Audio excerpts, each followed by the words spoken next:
Hola chicos, ¿cómo están? Soy Aldana, les voy a dar el práctico de la parte microscópica de tubo digestivo. Empezamos con el primer preparado, que es este. Fíjense que son estructuras glandulares y estructuras ductales. Son glándulas predominantemente serosas y estas estructuras ductales y este tejido adiposo interpuesto. Acá a mayor detalle vemos que las glándulas son de tipo serosas. Recuerden que había glándulas de tipo mucosas y glándulas de tipo serosas. Estas que tienen este núcleo un poquito más grande y el citoplasma granular, granuliento, son las de tipo serosa. Y acá están los ductos que están revestidos por este epitelio cuboideo o cilíndrico bajo. Estamos frente a un preparado de glándula salival. Acá un poquito más panorámico vemos la glándula salival que estábamos viendo antes a más detalle. Tengo el puntero, fíjense, acá está la glándula a menos detalle y acá está la proliferación, una proliferación de tipo tumoral, ¿sí? Un reemplazo del parénquima de la glándula salival por esta proliferación tumoral, que a este aumento ya vemos que también forma luces, ¿sí? Hay algunas estructuras de aspecto más papilar y este estroma bien basofílico por el tipo de células que lo está componiendo. Fíjense las estructuras estas de tipo glandulares, ¿sí? Como espacios con este contenido y este estroma con estas células que prácticamente no tienen citoplasma. Fíjense que estas estructuras tubulares tienen una doble capa, ¿sí? Hay como una doble hilera de células que las forman, ¿sí? Acá lo vemos a mayor aumento. Fíjense que hay una capa acá abajo y otra capa acá. Una es más cilíndrica y una un poquito más achatada, más cuboidea, ¿sí? Esta doble capa que forma estas estructuras como glandulares. Y este estroma que está formado por muchos linfocitos. Fíjense, esta célula que prácticamente no tiene nada de citoplasma y solo núcleos son linfocitos, ¿sí? Estamos frente a un tumor de Warthin o también llamado cistoadenoma papilar linfomatoso. Si uno recuerda este nombre que es un poquito más largo, se va a acordar de todos los componentes. Cistoadenoma por la formación de glándulas y casi espacios quísticos, cistoadenoma, papilar porque muchas veces estas proliferaciones papilares se dan hacia la luz de estas glándulas, y linfomatoso por el componente linfocitario tan rico que este tumor tiene, ¿sí? El nombre propio es tumor de Warthin o si no, cistoadenoma papilar linfomatoso.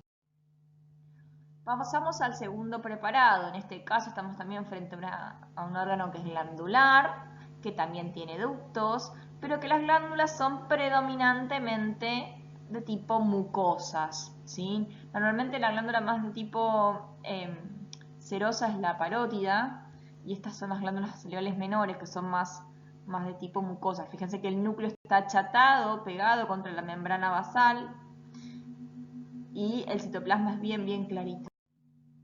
Acá lo tenemos a más detalle. Ven el núcleo pegado contra la membrana. Estas estructuras glandulares son de tipo mucosas. Acá hay un vaso. Acá vemos la glándula salival, entonces para hacer diagnóstico de órgano. Y al lado vemos esta estructura bien delimitada, ¿sí? Esta lesión que también es tumoral, un reemplazo del parénquima glandular por este tumor, que ya este detalle podemos ver que forma algunas luces glandulares también. Fíjense, tiene múltiples componentes. Hay glándulas, hay células más en planchas, hay un estroma que acá parece más eosinofílico. Si nos acercamos vemos estos cúmulos de estas células, vemos estas estructuras glandulares, este estroma medio fibroso, pareciera hasta de tipo osteoide.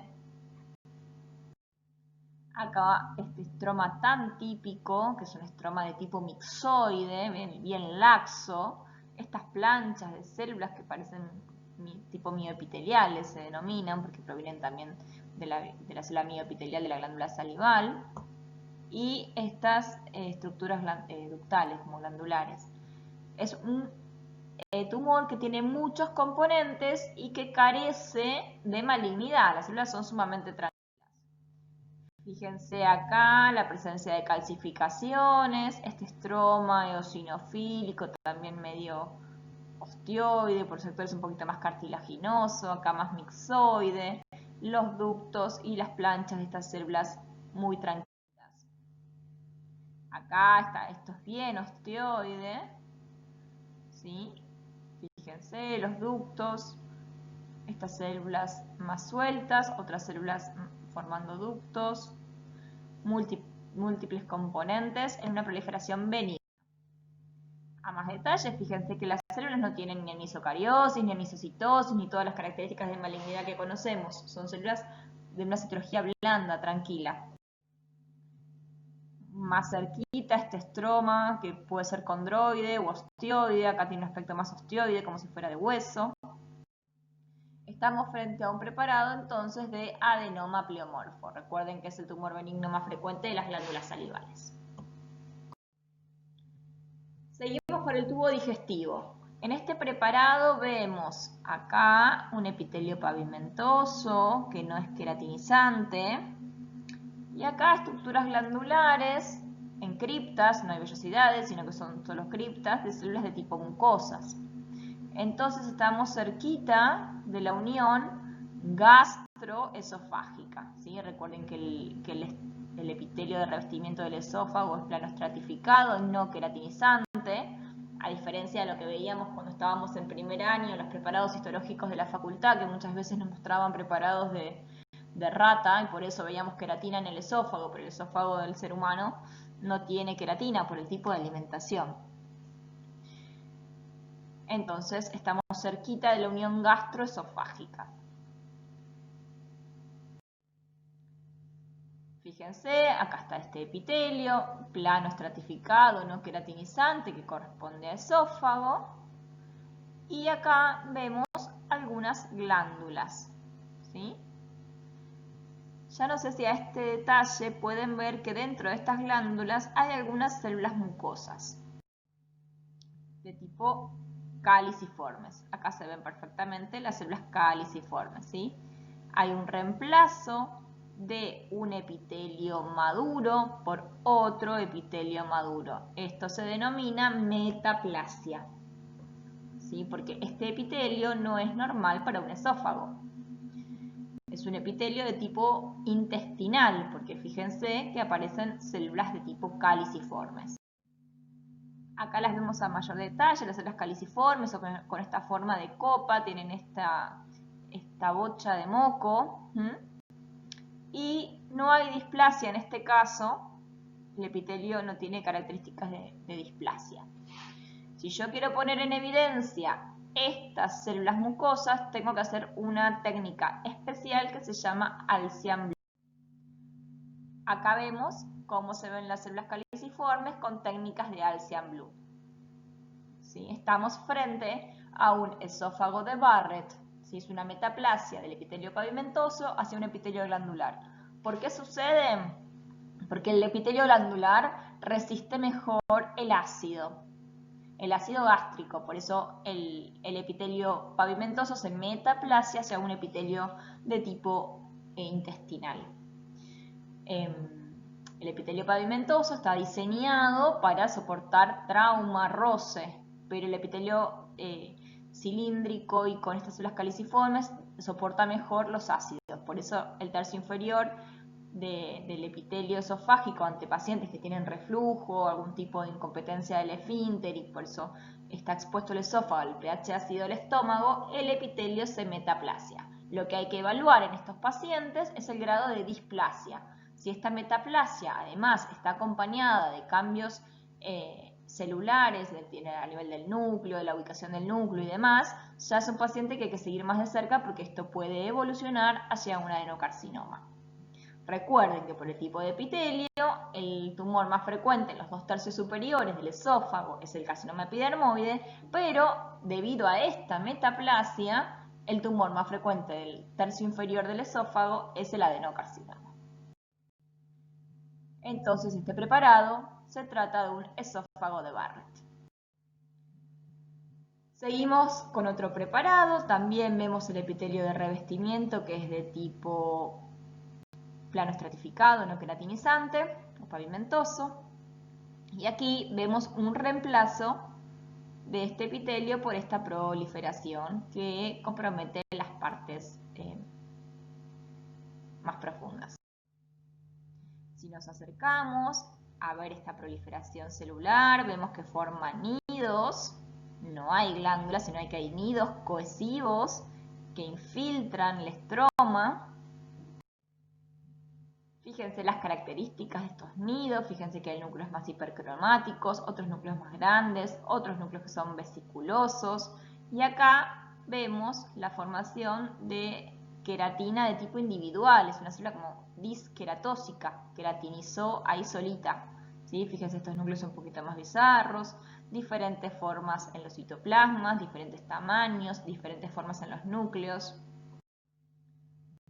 Fíjense acá, estos nidos cohesivos de estas células de tipo epiteliales.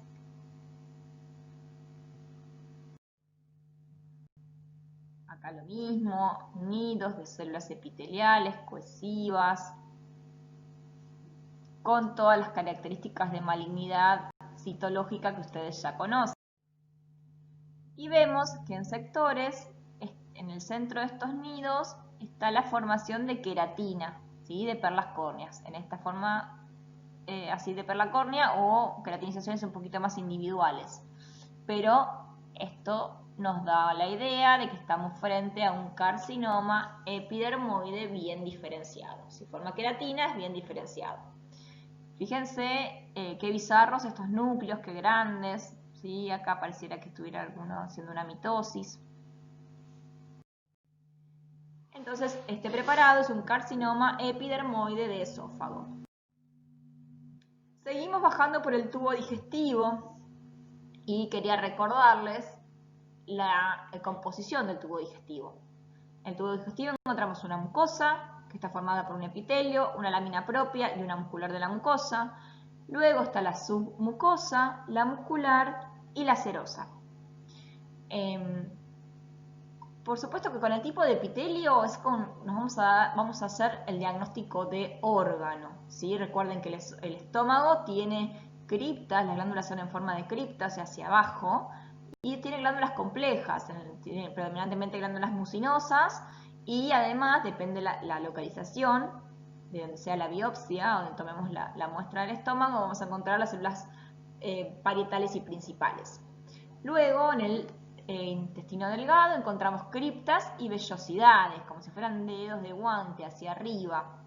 Y en el colon volvemos a encontrar criptas, pero en este caso estas criptas, a diferencia de las del estómago, están formadas enteramente por células caliciformes.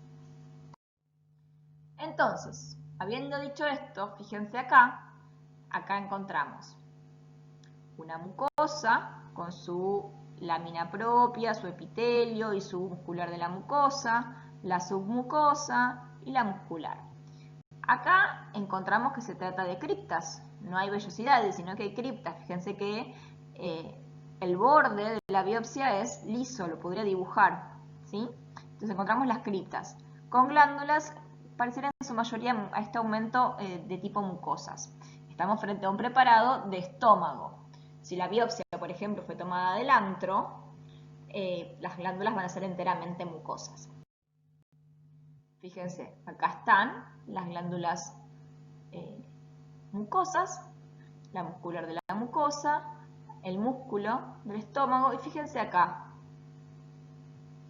Acá hay una patología.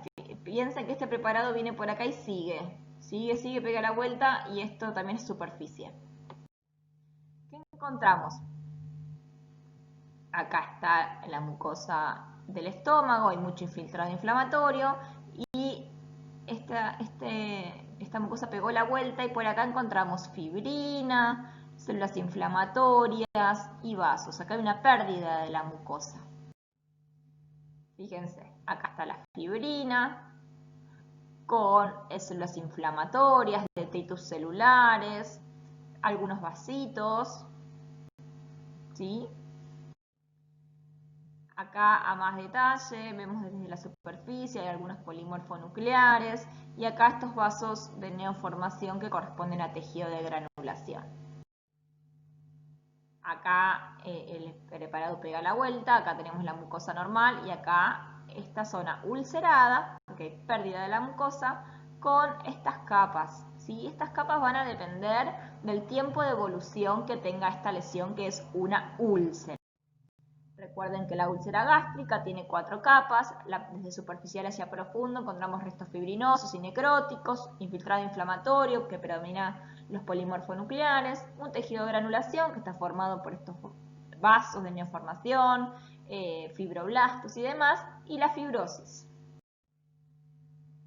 Bien, seguimos con este preparado, el número 6. Fíjense que acá encontramos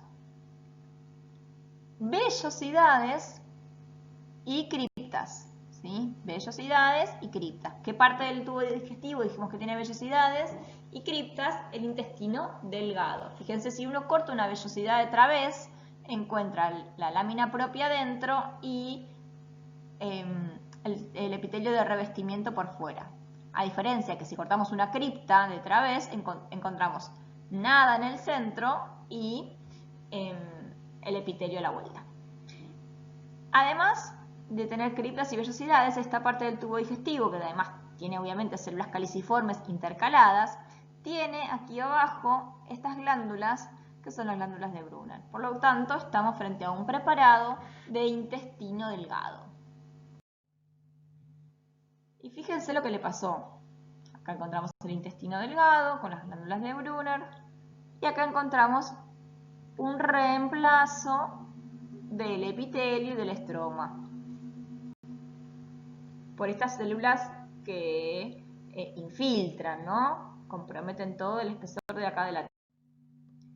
Fíjense que estas estructuras forman glándulas con este contenido. Hay áreas que son más sólidas, que cuesta diferenciar si hay glándulas o no, pero si uno mira con detalle, vemos que hay glándulas, ¿sí? Fíjense, acá hay otras glándulas. ¿Y cómo son las células que componen estas glándulas? Son horribles, ¿sí? Tienen unos núcleos enormes, vesiculosos, con la cromatina así tosca. Fíjense acá la luz granular. Algunos núcleos son más grandes, otros son más chiquitos, otros tienen nucleolos. Entonces, este preparado corresponde a un adenocarcinoma de duodeno. Fíjense con lo que venimos viendo en pulmón, que vemos ahora también acá en tubo digestivo, que los adenocarcinomas se ven muy parecidos unos a los otros. Cuando uno se dedica a este tema puede orientar más hacia un adenocarcinoma de dónde es. Vemos un adenocarcinoma y a veces decimos, sí, me parece que viene del colon, o me parece que viene de la próstata, o me parece que es de mama, pero son adenocarcinomas. Los adenocarcinomas forman glándulas. Los carcinomas epidermoides forman nidos con queratina o sin queratina de acuerdo al grado de diferenciación. Fíjense que el carcinoma epidermoide que vimos en esófago es igual al carcinoma epidermoide que vimos en pulmón. Bien, fíjense acá, estamos frente a un preparado donde hay criptas, mucosas, y las glándulas acá en la profundidad son más complejas porque empiezan a aparecer las células parietales y las células principales. Estamos frente a un preparado de estómago. Fíjense acá, están las glandulitas más respetadas y luego encontramos esta proliferación. Acá vemos también el estómago, y fíjense que no hay vellosidades, solo son criptas, con las glándulas complejas acá abajo, entonces es estómago. Muscular de la mucosa, submucosa, y por acá abajo encontramos la infiltración por esta proliferación que también forma glándulas. Estas glándulas son también bizarras, formadas por células muy bizarras que tienen, fíjense, estos núcleos feísimos, ¿sí? pero podemos decir que son glándulas. Entonces estamos frente a un adenocarcinoma gástrico de tipo intestinal. Recuerden que está el tipo difuso y el tipo intestinal. Cuando forma glándulas, lo llamamos adenocarcinoma de tipo intestinal. Otro preparado, un preparado muy superficial, porque esta toma es una toma endoscópica, ¿sí? Fíjense que acá está la mucosa de revestimiento, acá hay glándulas más complejas, con estas células más eosinofílicas, que unas son las principales y las parietales, ¿sí? Fíjense acá que bien se ven, la mucosa de revestimiento, que forma criptas, y acá en la profundidad hay las células más eosinofílicas, que son las parietales. Y dentro de la lámina propia encontramos células inflamatorias, y la célula que tenemos que buscar para ponerle el diagnóstico es el plasmocito, ¿sí? Fíjense que la célula tiene este núcleo polarizado hacia un sector del citoplasma, como si fuera en cometa. Estos son plasmocitos. Cuando encontramos plasmocitos en una mucosa gástrica, hablamos de una gastritis crónica. A veces el infiltrado es mucho más llamativo, mucho más denso, puede incluso formar folículos linfoides y ser una gastritis folicular.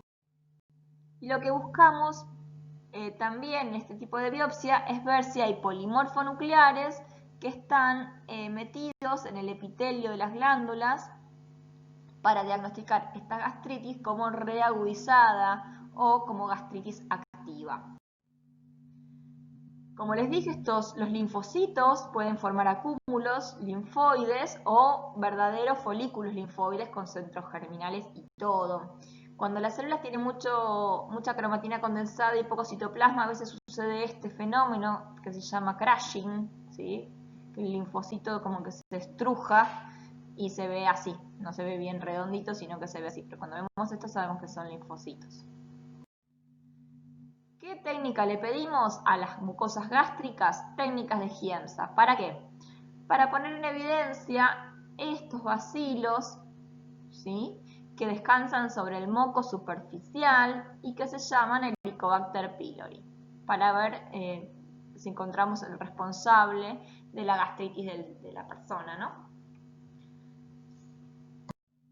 Entonces vimos uno del preparado de gastritis crónica, uno de gastritis crónica reagudizada y la Helicobacter pylori positiva con técnica de Giemsa.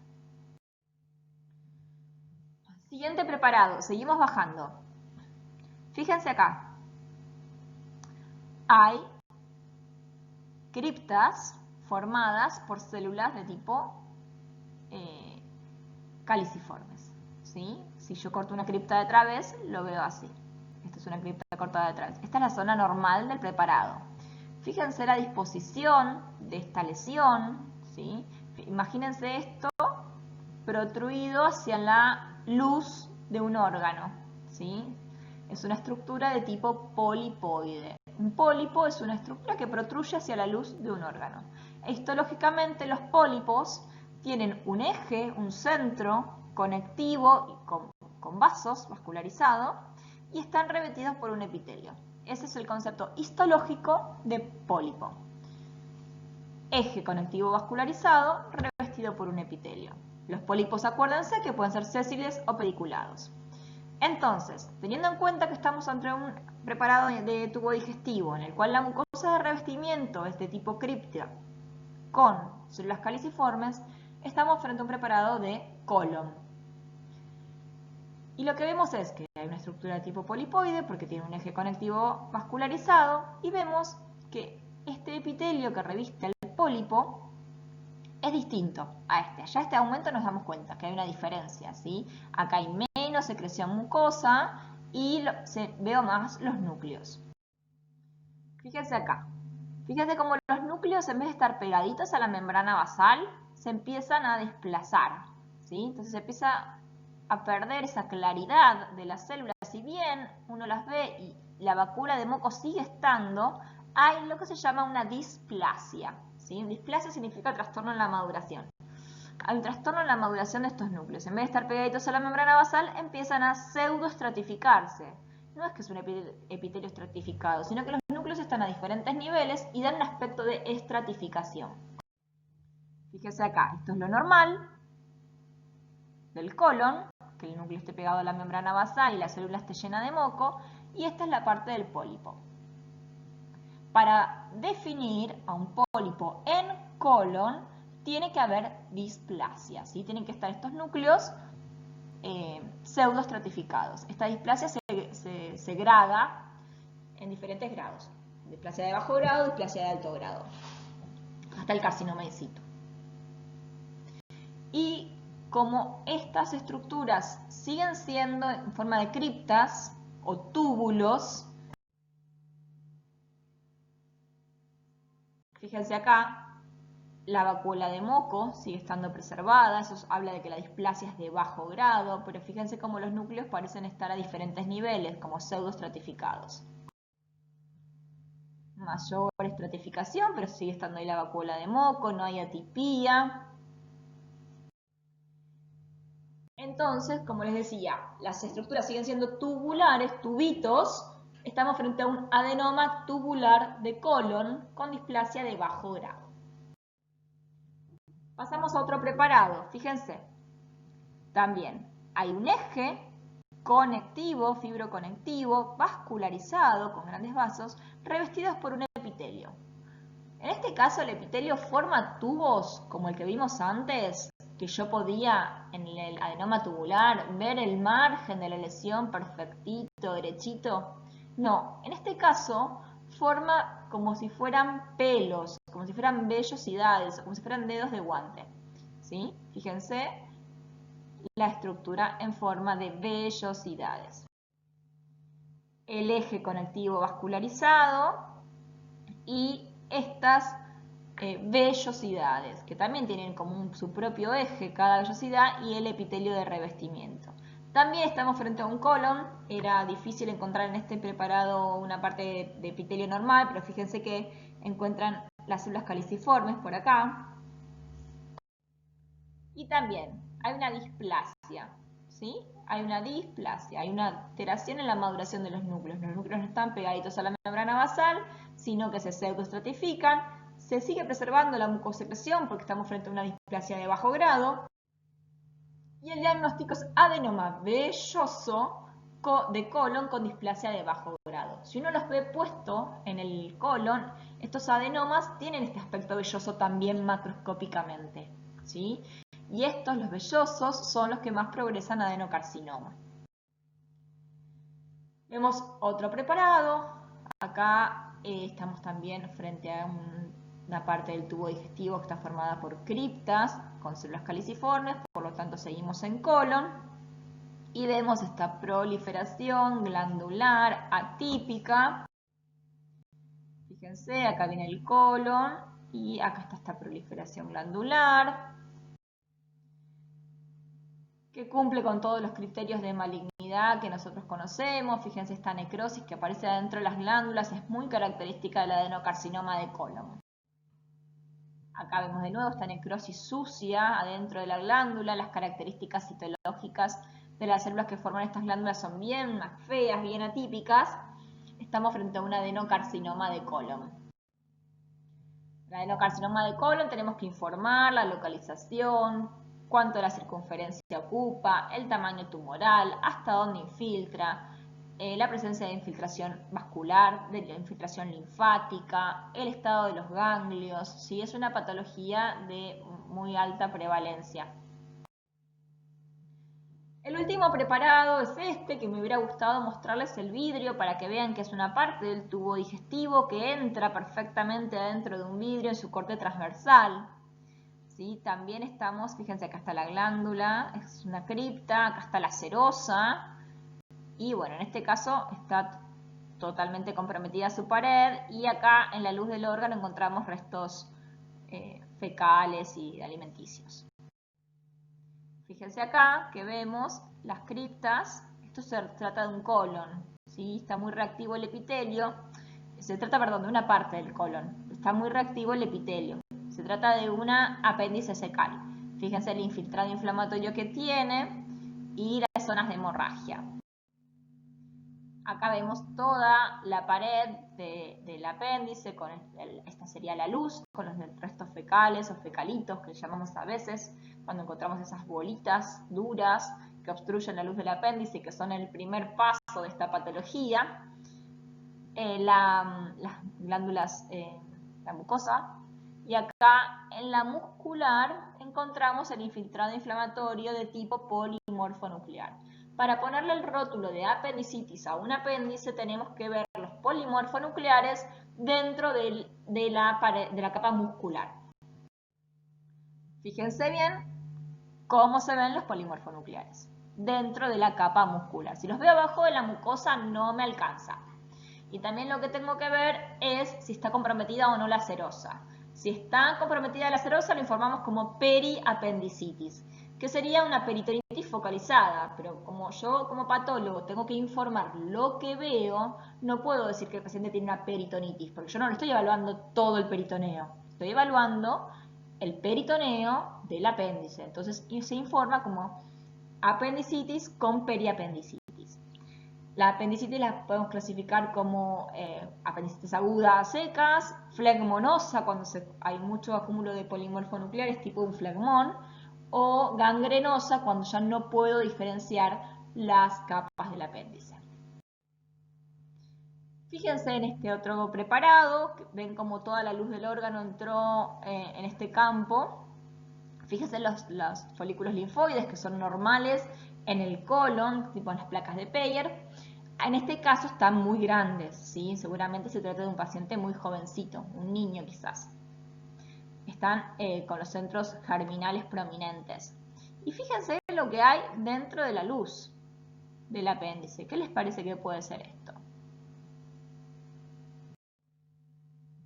Le pongo un poquito de suspenso. Apéndice secal con una hipertrofia de los folículos linfoides y en la luz encontramos estas estructuras. Acá hay más, acá hay más. Esto es resto de comida. Hay como un tubo con otros tubitos adentro. Se trata de un parásito. ¿Sí? Este es el cuerpo del parásito y estos serán sus órganos internos. Entonces vimos la apendicitis aguda con periapendicitis y la oxuriasis o enterovirus vermicularis. ¿Sí? Bueno chicos, esto fue todo por este práctico. Cualquier duda que tengan, como os digo siempre, estamos a disposición.